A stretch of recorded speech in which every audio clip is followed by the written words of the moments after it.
Bonjour, je suis Lynne Talbot, stratège et coach pour les gestionnaires et les entrepreneurs. Dans cette capsule audio, vous apprendrez comment et pourquoi gérer les émotions au travail.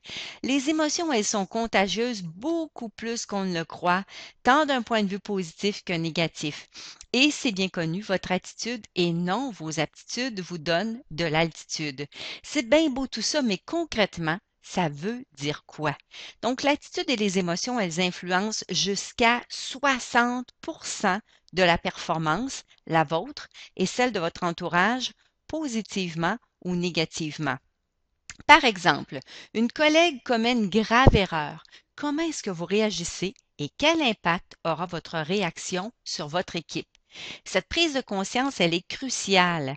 L'objectivité, la zénitude, c'est bien, bien beau, mais encore faut-il s'engager à la développer.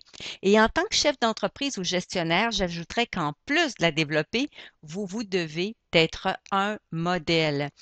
Or, que se passe-t-il si votre quotient émotionnel est faible? Bien, vous risquez, en bon québécois, de faire des coches mal taillées, de poser des gestes que vous allez regretter par la suite ou encore de poser des gestes qui seront lourds de conséquences. Par exemple, imaginez le chef d'entreprise qui s'emporte parce que les objectifs de vente du dernier trimestre ne sont pas atteints et, porté par sa colère, il décide de congédier son directeur de vente. Quel climat va-t-il régner dans l'équipe? Imaginez aussi l'employé qui assiste à une conversation musclée entre la présidente et le vice-président qui ne s'entendent pas du tout quant à la ligne à suivre. Comment est-ce qu'il se sent, cet employé-là? Alors en même temps, je ne sais pas pourquoi, mais je sais que nombreux sont les dirigeants, et je fais partie de ce groupe, à se lancer en toute hâte à la rescousse de toute personne qui nous demande de l'aide sans prendre le temps de réfléchir. Alors imaginez la scène suivante. Vous vous joignez à un groupe pour un safari. Et là, vous entendez un des membres du groupe qui crie à l'aide dans une direction opposée à celle du groupe et vous courez dans sa direction pour vous rendre compte qu'il se débat dans les sables mouvants. Et là, sans aucune hésitation, vous plongez pour l'aider.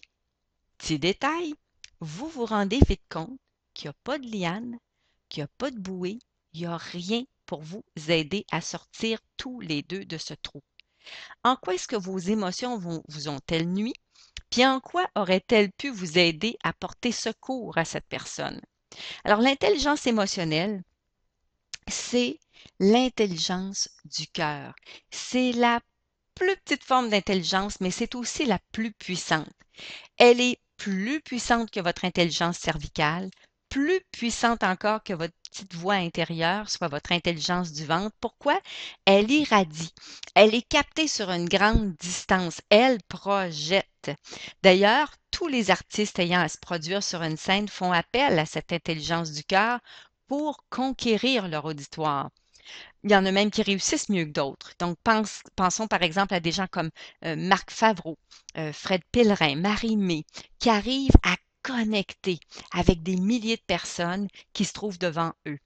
Par ailleurs, gérer ses émotions au travail, c'est aussi gérer tous les scénarios qu'on peut se faire qui n'arrivent souvent jamais. En fait, plus de 95% de ces scénarios qu'on se fait dans la tête, ils arrivent jamais. Et tout ça dépend bien sûr de votre répertoire d'émotions récurrentes. Par exemple, est-ce que vous êtes du genre à carburer au doute, à vous emporter facilement, ou est-ce que vous faites partie de ceux et de celles qui sont du genre à faire confiance puis à voir le verre à moitié plein? Imaginez aussi le gestionnaire qui, lui, s'imagine toujours le pire scénario et chaque fois qu'un employé vient lui communiquer une solution difficile, c'est ce pire scénario-là qui part dans sa tête. Et je suis moi-même tombée dans ce piège-là tellement de fois et je peux vous dire que c'est tout sauf agréable et en plus que de stress inutile. Alors, comment gérez-vous les émotions au travail, les vôtres et celles de vos collaborateurs? Vous pourrez bien sûr me transmettre vos commentaires par courriel sur ce blog, via LinkedIn ou Facebook. Je vous dis au plaisir de vous lire et à bientôt.